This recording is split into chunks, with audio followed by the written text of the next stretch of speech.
네, 오늘 보실 말씀은 여호수아서 22장 10절부터 18절, 28절부터 30절까지 말씀 보겠습니다. 우리 다 같이 일어나셔서 화면에 나오는 말씀 한 절씩 교독하도록 하겠습니다. 22장 10절. 르우벤 자손과 갓 자손과 므낫세 반 지파가 가나안 땅 요단 언덕가에 이르자 거기서 요단가에 제단을 쌓았는데 보기에 큰 제단이었더라. 이스라엘 자손이 들은즉 이르기를 르우벤 자손과 갓 자손과 므낫세 반 지파가 가나안 땅의 맨 앞쪽 요단 언덕가 이스라엘 자손에게 속한 쪽에 제단을. 이스라엘 자손이 이를 듣자 곧 이스라엘 자손의 온 회중이 실로에서 모여서 그들과 싸우러 가려 하니라. 자손의 제사장 엘르아살의 아들 비느하스를 길르앗 땅으로 보내어 르우벤 자손과 갓 자손과 므낫세 반 지파를 이스라엘 각 지파에서 한 지도자씩 10 지도자들을 그와 함께 하게 하니 그들은 각기 그들의 조상들의 가문의 수령으로서 이스라엘 중에서 천부장들이라. 그들의 길르앗 땅에 이르러 르우벤 자손과 갓 자손과 므낫세 반 지파에게 나아가서 그들에게 여호와의 온 회중이 말하기를 너희가 어찌하여 이스라엘 하나님께 범죄하여 오늘 우리 여호와를 따르는 데서 돌아서서 너희를 위하여 제단을 쌓아 너희가 오늘 여호와께 거역하고자 하느냐. 볼의 죄악으로 말미암아 여호와의 회중에 재앙이 내렸으나 오늘까지 우리가 그 죄에서 정결함을 그 죄악이 우리에게 오늘 너희가 돌이켜 여호와를 따르지 아니하려고 하느냐. 너희가 오늘 여호와를 배역하면 내일은 그가 이스라엘 온 회중에게 진노하시리라. 우리가 말하였거니와 그들이 후일에 우리에게나 우리 후대에게 이같이 말하면 우리가 말하기를 우리 조상이 지은 여호와의 제단 모형을 보라. 이는 번제를 위한 것도 아니요 다른 제사를 위한 것도 아니라 오직 우리와 너희 사이의 증거만 우리가 번제나 소제나 다른 제사를 위하여 우리 하나님 여호와의 성막 앞에 있는 제단 외에 제단을 쌓음으로 여호와를 거역하고 오늘 여호와를 따르는 데서 돌아서려는 것은 결단코 아니라 하리라. 제사장 비느하스와 그와 함께한 회중들의 지도자들 곧 이스라엘 천천의 수령들이 르우벤 자손과 갓 자손과 므낫세 자손의 말을 듣고 좋게 여긴지라. 아멘. 말씀에 은혜 받으세요. 인사하면서 앉겠습니다. 말씀에 은혜 받으세요. 아멘. 요단 언덕에 쌓은 제단이라는 제목으로 말씀 나누겠습니다. 우리 삶에서 벌어지는 대부분의 갈등들은 사소한 데서부터 시작합니다. 그런데 사소한 오해에서부터 시작을 하게 되죠. 그런데 이 오해는 사소하게 시작을 하지만 그 결과는 전혀 사소하지 않습니다. 좋았던 관계가 이제 파탄나기도 하고 이제 원수 관계로 바뀌게 되죠. 나는 편하게 대하려고 누구누구씨 이렇게 불렀는데 그 사람은 자기를 무시한다고 생각해요. 다른 사람들은 뭐 과장님, 뭐 대리님 이렇게 직함을 불러주면서 자기만 누구누구씨라고 부르는 게 기분 나쁘다는 거죠. 반면 다른 사람들은 그 말을 듣고 왜 나에게는 누구누구씨라고 친근하게 부르지 않나? 왜 저 사람만 편애하는가? 또 그렇게 불평을 합니다. 이 참 골치 아픈 세상이죠. 정말 사소한 일인데 오해는 이런 사소한 일에서부터 시작을 합니다. 모두가 처한 상황이 다르고 생각이 다르기 때문에 벌어지는 일들인데 그래서 선한 동기로 한 일이 언제나 선한 결과로 이어지는 것은 아닌 거죠. 교회도 마찬가지입니다. 이런 오해가 없으면 참 좋겠지만 사람들이 모여 있다 보면 언제나 오해가 생기기 마련인데 그럼 어떻게 해야 될 것인가? 우리 모두가 다 주님을 믿는 사람들인데 사소한 오해로 갈등과 분열이 생기게 되면 우리는 과연 어떻게 해야 될 것인가? 오늘 본문 가운데서 우리가 그 지혜를, 방법을 찾아볼 수 있게 되는데요. 먼저 좀 기억해야 될 것은 오해가 없어야지 좋은 교회가 아니라 오해가 생길 때 지혜롭게 푸는 교회가 좋은 교회라는 겁니다. 그런 면에서 오늘 말씀은 굉장히 우리한테 좀 유익한 말씀입니다. 우리가 지난주에 여호수아가 요단 동편에 있는 세 지파의 귀환을 허락하면서 축복하며 떠나보내는 내용을 보았습니다. 많은 전리품들을 가지고 기분 좋게 귀환을 하죠. 이제 돌아가는 길에 이 사람들이 요단강을 딱 건너가야 되잖아요. 근데 그 강을 건너기 전에 엉뚱한 일을 하나 합니다. 제단을 하나 쌓아요. 지난주의 말씀은 이제 떠나가도 좋다, 축복하는 말씀까지만 받고 오늘 본문에서는 이제 돌아가는 장면인 거예요. 돌아가는 중에 한 가지 엉뚱한 일을 해요. 큰 제단 하나를 쌓습니다. 여기 22장 10절을 보시면 르우벤 자손과 므낫세 반지파가 가나안 땅 요단 언덕가에 이르자 거기서 요단가에 제단을 쌓았는데 보기에 큰 제단이었더라. 큰 제단이라고 하죠. 멀리서도 보이려고 아마 크게 만들었을 텐데 그만 이게 화근이 돼서 동서지파 간의 전쟁이 벌어질 뻔한 상황이 일어나게 됩니다. 여러분, 이 제단이 뭐라고? 어저께까지 우리 형제로서 한 전쟁을 치르면서 형제처럼 지내던 사람들이 이제 원수가 돼서 막 으르렁거리면서 싸우는 상황이 되어버리고 있어요. 무엇 때문에 요단 서쪽에 있는 지파들이 이렇게 막 분노한 것인가, 막 화를 냈던 것인가? 이 사람들 생각에 이 제단이 우상숭배라고 생각을 했기 때문에 이들이 이제 분노하게끔 된 거죠. 여러분, 10계명, 1계명, 2계명 기억하십니까? 하나님 외에는 다른 신을 섬기지 말라. 또 우상을 만들지 말고 어떤 형상도 만들지 말라. 이것이 이제 1계명과 2계명인데 이들이 만든 제단이 그 계명을 깨트린 것이고 하나님 앞에서 큰 죄를 범했으니까 그냥 두면 안 된다 해서 막 이 사람들이 흥분하고 화를 내기 시작했던 거예요. 그리고 이들 서쪽 지파가 특별히 분노한 것은 이 제단을 요단 동쪽에 만든 게 아니고 서쪽에다 만들었어요.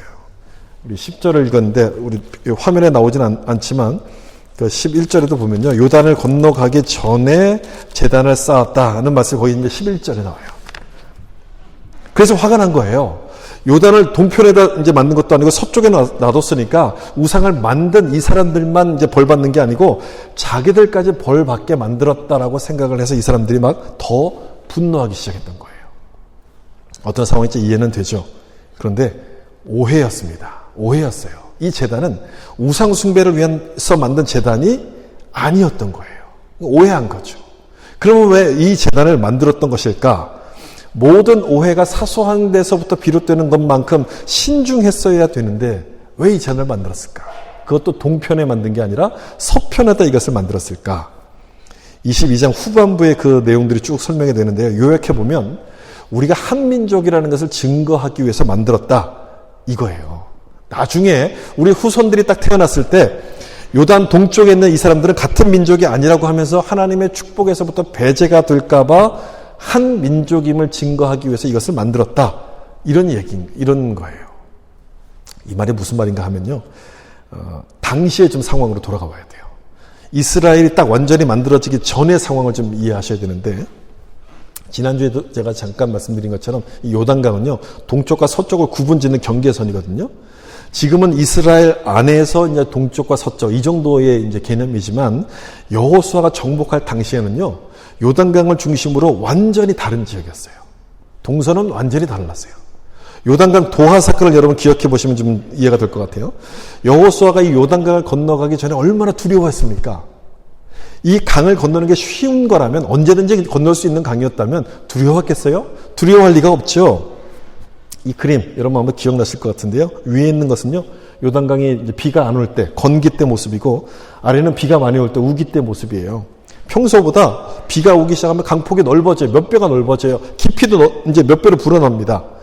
지금처럼 다리가 있는 것도 아니고 배를 타야만 건널 수 있었기 때문에 이 요단강은요. 동쪽과 서쪽을 완전하게 분리시키는 경계선이었습니다. 이스라엘에 정복하기 전까지 여기에는 서로 다른 민족들이 살았어요. 말도 다르고 문화도 달라요. 다른 민족들이 살았다는 얘기는 이 요단강을 중심으로 동서가 완전히 분리가 되는, 경계가 되는 그런 지역이었다는 거예요.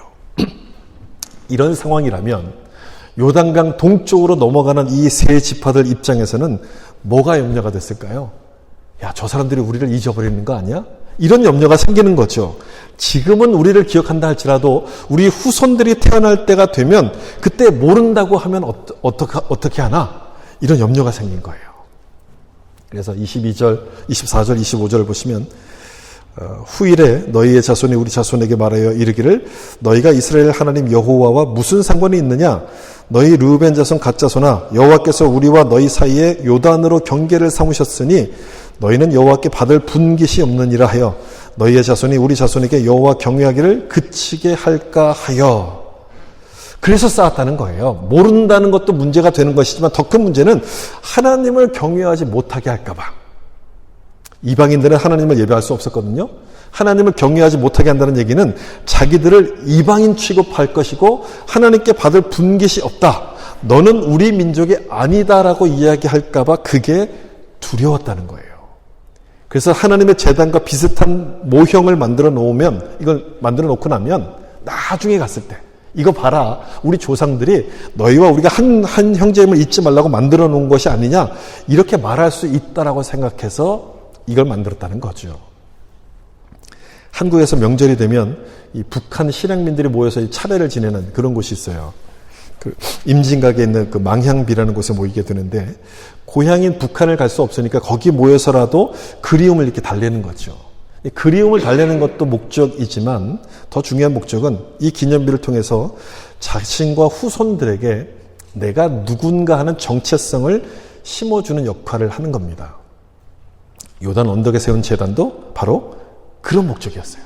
우상 숭배를 하기 위해서 만든 것이 아니라 내가 하나님의 사람인 것을 잊지 않기 위해서 이것을 제단을 만들어 둔 거예요.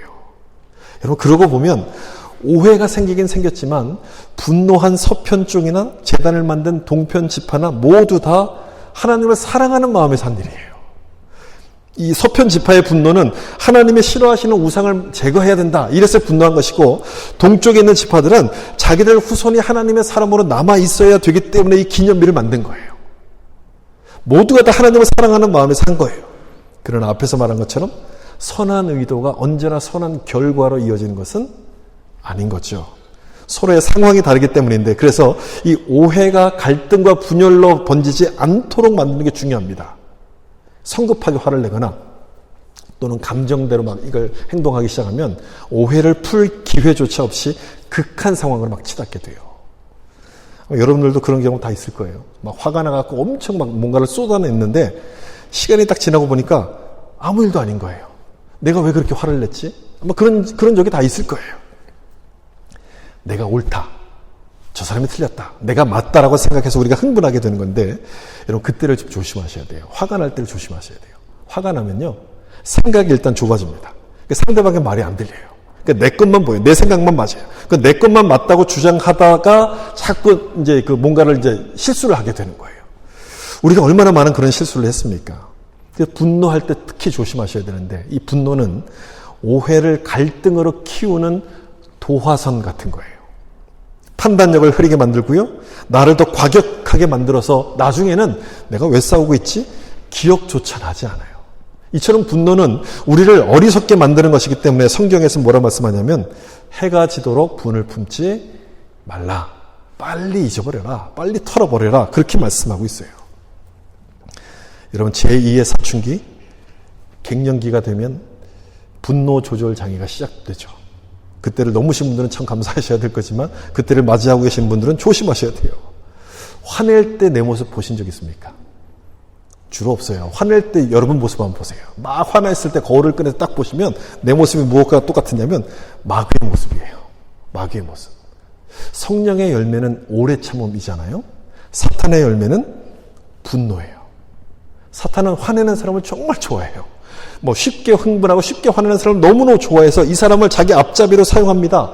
여러분, 우리가 그런 사람이 되면 안 되는 거잖아요. 그래서 성령 충만을 늘 구하셔야 되고, 오래 참음으로 하나님이 사용하시는 사람이 되도록 준비를 잘 하셔야 되는 거예요. 그러면 이들 사이에서 벌어진 오해와 갈등, 누구의 책임일까? 어느 한쪽의 책임이 아니라 양쪽 모두에게 다 책임이 있어요. 여러분, 오해가 갈등으로 생기는 것은요, 모든 사람에게 다 책임이 있는 거예요. 둘 다 하나님을 사랑하는 마음에서 한 일이었어요. 그런데 경솔했어요. 먼저 요단 동편 지파를 보면 이 제단을 만들면서 이 일로 저 사람들이 오해하면 어떡하지? 이 생각만 했어도, 이것만 생각했어도 상황은 이렇게 바뀌지 않았을 거예요. 그냥 우리 자식들을 위한 거야, 우리 후손들을 위한 거야, 그냥 만들자, 이렇게 쉽게 생각하다가 아주 엄청난 일로 막 번지기 시작해요. 그냥 한 말 한마디가, 또는 내가 쓴 글, 그냥 쓴 글, 그 하나의 글이 그것 때문에 어려움 당한 사람들 여러분 많이 보시지 않습니까? 오해는 언제나 사소한 것에서부터 시작하기 전에, 말하기 전에 한 번 더 생각하고 말해야 되고, 내가 글을 쓰기 전에 한 번 더 생각하고 글을 쓰셔야 돼요. 만약에 제단을 세우기 전에 이 사람들이 여호수아에게 물어봤다면 어땠을까요? 상황은 좀 달라지지 않았겠습니까? 틀림없이 달라졌을 거예요. 우리가 이런 뜻에서 이 모형 제단을 좀 만들려고 합니다 라고 이야기했다면 여호수아가 듣고서 다른 지파 사람들 다 부르겠죠? 그리고 그들에게 설명을 할 겁니다. 이 사람들이 이런 뜻에서 이걸 만들려고 합니다 라고 하면 그 사람들도 다 동의를 하고 아 좋습니다. 우리도 힘을 보태겠습니다. 그렇게 나오지 않았겠습니까? 그렇게 만들어 놓고 갔다면 이 사람들은 더 신이 나서 귀환길에 올라갔을 거예요. 목회자들이 많이 받는 질문 중에 하나가 이런 문제가 생겼는데 어떻게 하면 좋을까요? 이 질문이에요. 생겼는데 어떻게 하면 좋을까요? 이 질문을 많이 받아요. 그래서 기도해달라, 기도 부탁을 자주 하는 건데요. 그런 질문을 받을 때마다 안타까운 건 뭐냐면 문제가 터진 다음에 꼭 부탁을 해요. 문제가 터지기 전에 좀 하면 얼마나 좋았을까 이런 안타까움이 있는 거예요. 물론 그것도 필요하죠. 그것도 필요한데 그 문제가 생기기 전에 부탁을 하는 것이 여러분 훨씬 더 좋은 것 아니겠습니까? 이 재단을 좀 만들려고 하는데요. 기도해 주세요. 내가 이걸 좀 하려고 하는데요. 기도해 주세요. 여러분 그러면 본인도 기도할 것이고 같이 기도하지 않겠습니까? 그러다 보면 이 문제가 생기기 전에 피할 수 있는 여러 가지 지혜들을 하나님께서 우리한테 주실 거예요. 이 동편 지파의 실패가 바로 그거예요. 경솔했어요. 물어보지 않고 자기들 마음대로 한 거예요. 그다음 서편 지파의 실수는 뭐냐? 이 일의 진상이 뭔지 알아보지 않고 화부터 냈어요. 성급히 판단하고 흥분했습니다.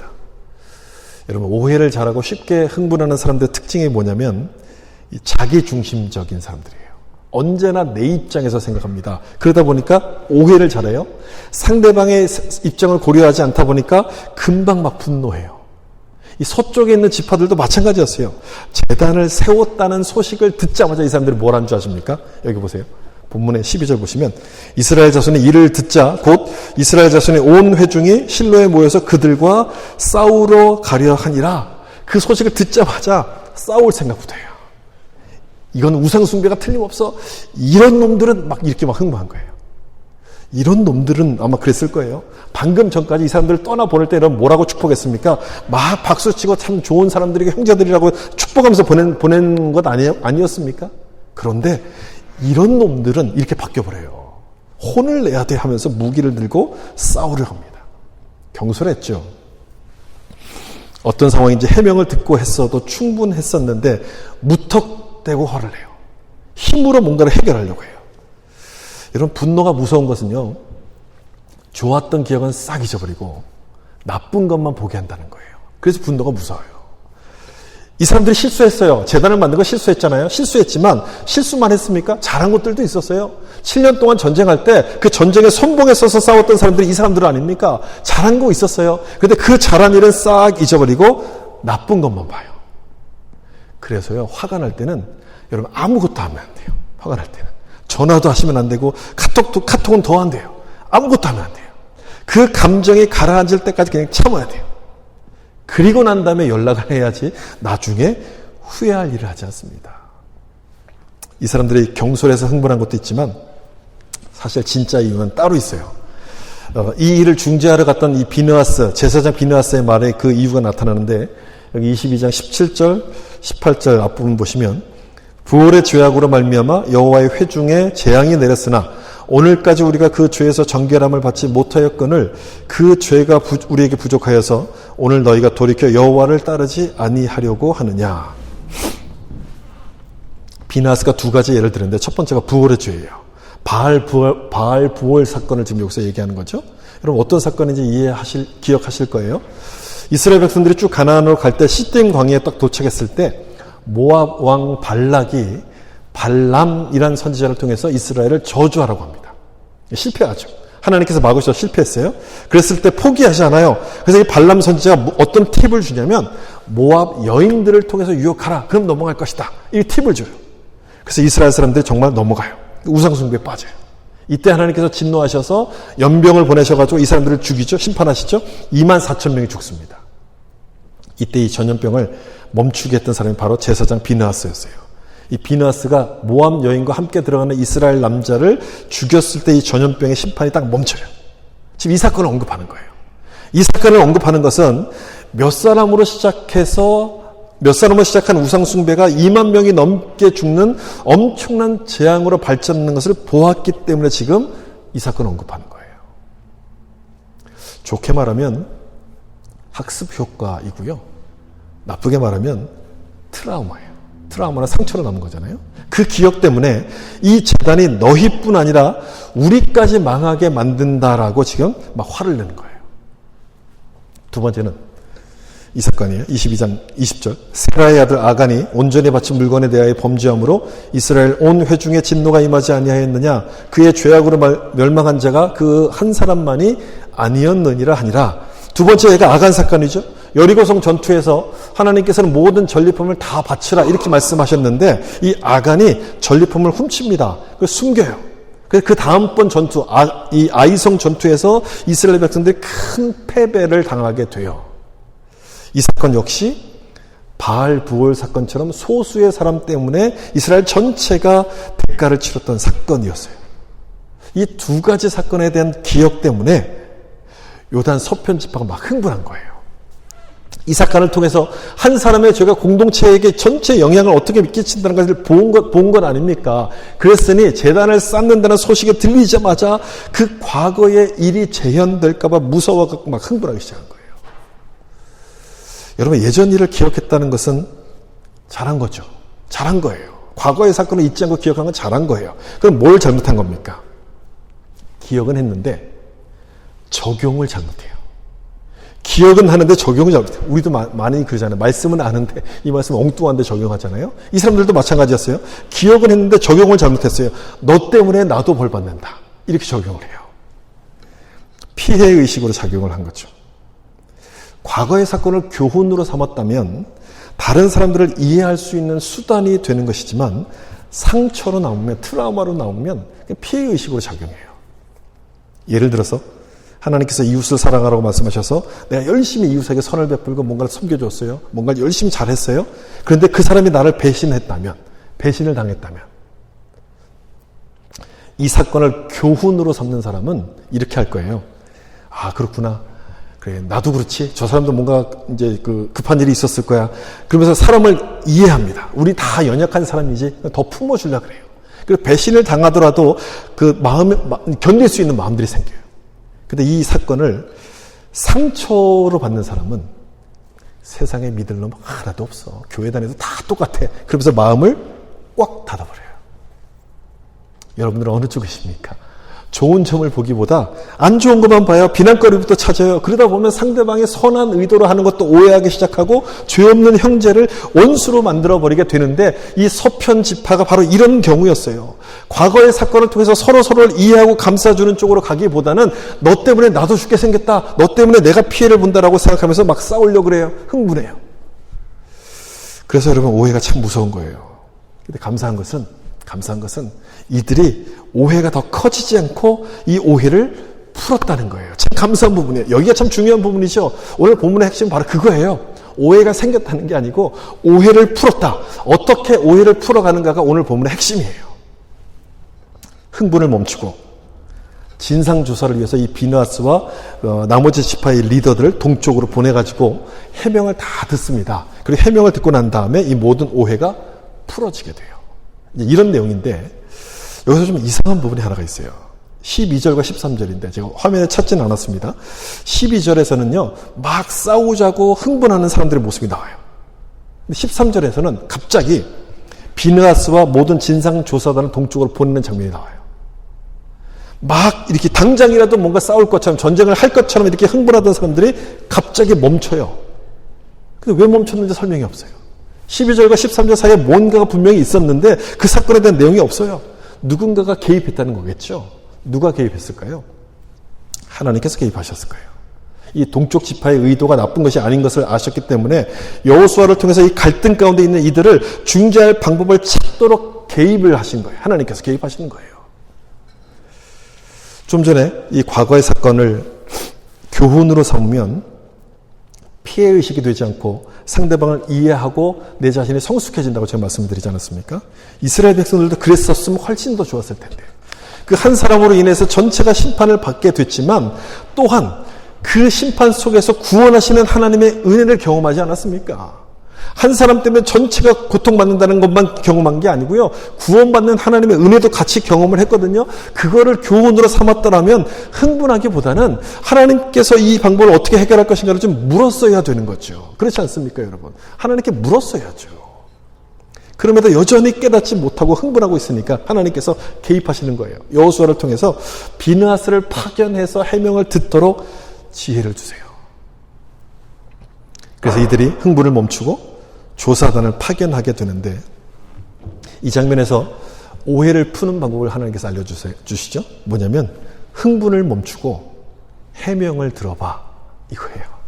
흥분을 멈추고 해명을 들어봐. 다른 말로 하면 무죄 추정의 원칙, 뭐 이런 거예요. 무죄 추정의 원칙. 저 사람은 나쁜 놈, 이렇게 딱 낙인을 찍으면 절대 흥분이 가라앉지 않아요. 따라서 내가 저 사람을 죄인이라고 낙인 찍기 전에 왜 그런지 좀 들어보자. 나름대로 뭔가 사정이 있을 거야. 그렇게 하라는 거예요. 내 마음대로 하지 말고 하나님께서 어떻게 인도하실 것인가를 기다리면서 좀 사정을 들어보자. 이렇게 하라는 거예요.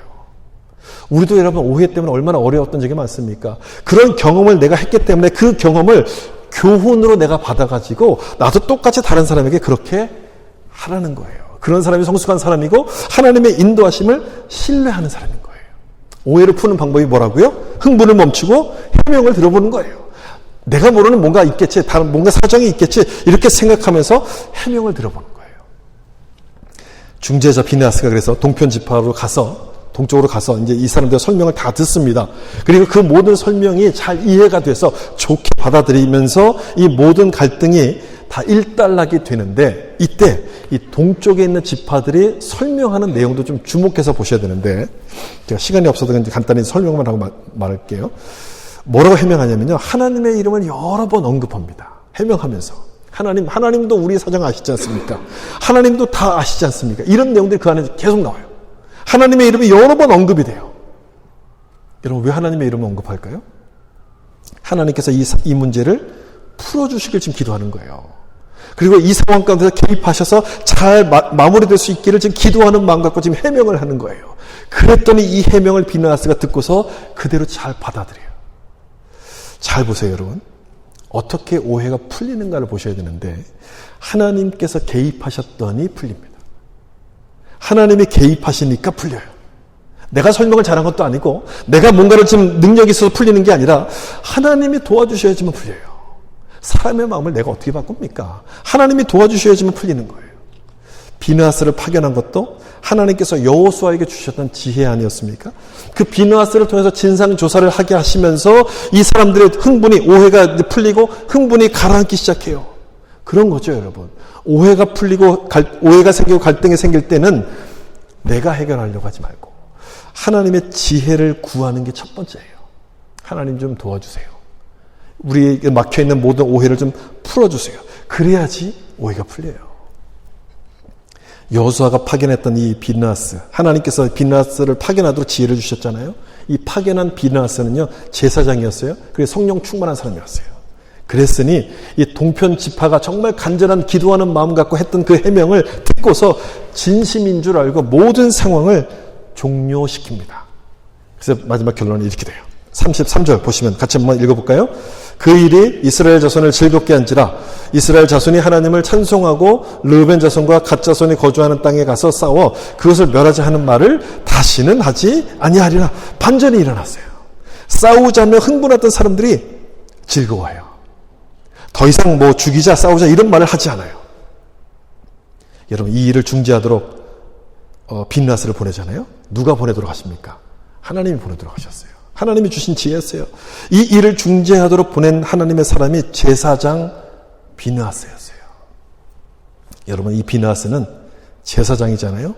우리의 구원자 되시는 예수 그리스도를 상징하는 사람이에요.